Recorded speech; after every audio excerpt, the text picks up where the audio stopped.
This video is sponsored by Professional Photographers of America. Join a community of photographers and get equipment insurance, education, and business tools for small business owners like you and I.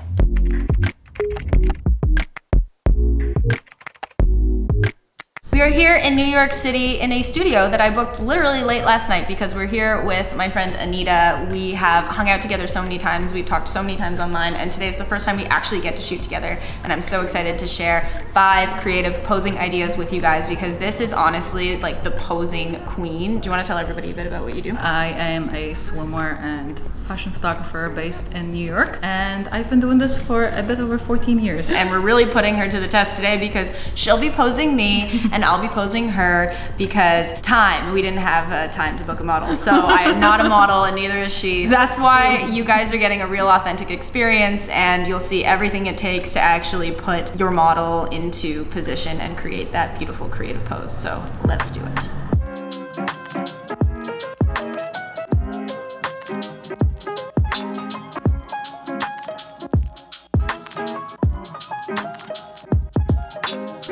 So this pose is kind of like the elegant way of taking a poop in the middle of the street, but somehow it ends up looking very high fashion and very cool and very cute. It's pretty easy for anyone to do because half the pose is literally getting into that crouching position. I think my biggest stress is like my mid part. Like if I'm wearing a covered up clothing. If I was wearing something really exposed like swimwear, my rolls would be would be out. They would be rolling. They would be rolling. You can kind of use your arm to cover a little bit of that if you want to stretch one out, or if you want to maybe have one around your midsection and use this one to like kind of frame your face. The one thing that is important, I think, is using that one hand to kind of create a bit of an angle. You have to use your hands because your legs are kind of out of commission. We're not trying to hide things because obviously bodies bend and bodies roll, but we're just trying to make everything look as flattering as possible.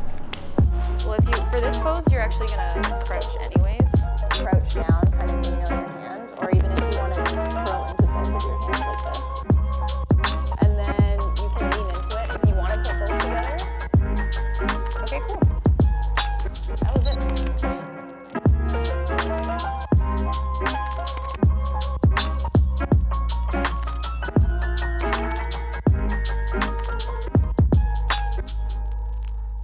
So for my first pose, we're going to go with something super simple. Yep. I know that all the time when models pose, the number one thing that they complain about is that they are either short, or that they or that they want to look a bit more curvy and like a bit more. They want to define their shape, basically. Yeah. Mm-hmm. So the main thing for you is to put one leg in front of the other because it helps to elongate it and it just gives you a bit more shape in terms of like your hips and your waist. I also make sure to ask my model to bring that leg that's forward a bit more forward, because if I'm shooting on a lower angle and a wider lens, I will get a bit more distortion, which will make the leg longer, which is kind of ideal. And then for the upper body, I usually like to add elbows to create some more shape. Maybe one hand on your hip and the other one in your hair. It doesn't necessarily feel super natural in the moment to have to stick your leg all the way out. And you also told me to go up on my tiptoes. On your tiptoes, yeah, because again, just extra few inches and it just like elongates the leg a bit more. So it does. Pointing helps. a toe makes a big difference. Yeah, pointing your tiptoes just always elongates your whole body and it just makes it look really nice. Yeah. There's the one where you like cross your leg,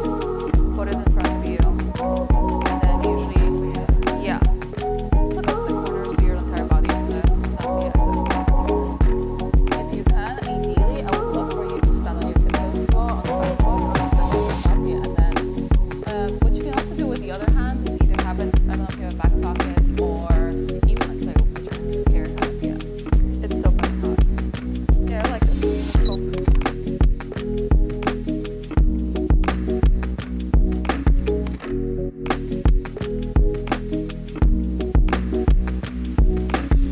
If you've been watching my videos for a while, you have definitely heard me mention the nonprofit PPA, otherwise known as Professional Photographers of America. And that's because this past January, I attended their signature event, Imaging USA in Maryland, and I had a blast. So much so that I'm going to next year's Imaging USA in Nashville from January 22nd to January 24th, 2023. Imaging USA is the world's largest and oldest photography conference and expo expo. And from start to finish, there is always something that'll spark your creative interest and really get those creative juices flowing. There are incredible keynote speakers and more than 80 sessions run by experts on things like lighting, posing, and even business tactics. There are giveaways, deals, and demos, and so much more on the trade show floor as well. I'm probably most excited for the sessions because it's always a different experience sitting right in front of one of those experts and hearing them spilling all of their industry secrets. Now, if you want to attend Imaging USA, which of course I highly suggest you do so that we can meet each other, the first way to do that is if you sign up for a membership with PPA, you can attend Imaging USA in your first year of the membership for free, or you can register using the link in my description box below. Now that is it, that is all, and back to the video. Okay, so the lean with the arched back. I actually first did this pose when I was in Saudi against, now I don't remember what it was called because it was a giant mirrored building, and I was at the corner edge of it, and it looks like effortless and really dramatic, but it feels so unnatural, and there are a lot of little things that you're thinking about and you will have to tell your model to do. So one of them is like, you have to try really hard not to lock your knees. You have to put in a lot of effort to really arch your back, but while you're doing that, you don't want to let your stomach kind of come out really round. You want to kind of keep your abs like nice and tight and focus on arching out your lower back. And then obviously with your chest and your shoulders, you don't want to be too curled down. You want to really create that nice like S shape with your body. And then with your hand, like I like to kind of lift my hair up at the crown of my head because it just, I don't know, makes you look taller, longer, leaner probably. And then your arm is adding a whole other shape, that whole like curve to your body and adding like another angle. So again, you don't want to just be down here. You want to arch, like lean your head back a little bit, open up your chest, and it should look very free. You don't want to be curled in for this one. Everything is out in all the right places. I'm just gonna, yes, you can look at me as soon as I fix my setting for a second. And if you can, arch your back like even more, like really like dramatic. Yeah, love it. And look at me a little bit. Perfect.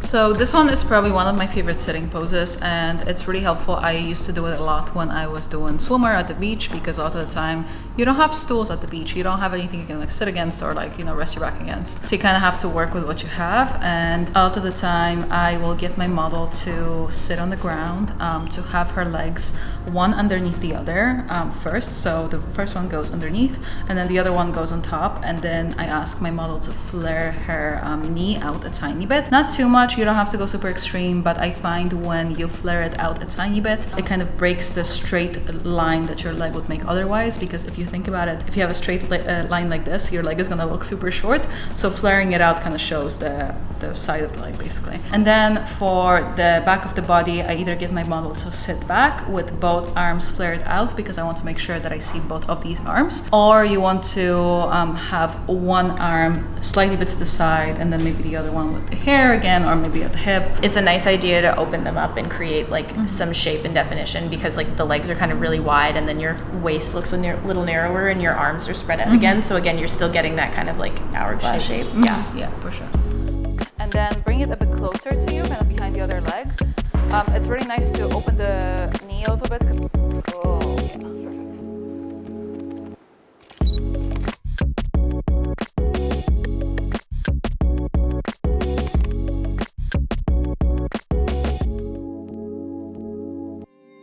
So for my third pose is one of my favorite poses when you have a higher stool like the one here in the studio. I will get Liz to sit on the stool, and you're not actually sitting, you're more kind of like resting your butt against it, so you're scooching as much towards the corner of the stool as possible. This stool is really nice because it has two different levels where you can put your foot. So I'll keep one of the legs on the ground, the other one flared to the side on the higher stool level. I don't know what it's called. Like the ledge? The ledge, one of them. And this way, again, hands the same kind of enough positions as the other ones, but it creates a lot of really nice shape, and it is great for lengthening your body. You can make somebody look really, really tall, especially if I had a lens that was maybe like a 24 or like even 16, and you could easily get away with that. And it just creates really nice angles. It creates a lot of drama, especially, you know, in some of the photos, if you can have like your eyes closed and kind of looking super dreamy. It just creates a lot of dynamic in the photo that I really like. And one of the bonus points of scooting your butt all the way to the front edge of a seat is that it makes your butt look bigger because it flattens it and like pushes it out a little bit. I want you to see it slide, so you're kind of just like resting your feet, exactly. And then, is this the, put your leg up, yeah, exactly. And for this one, the same thing, I want you to flare your leg. Yes, I love, this is great, I love this.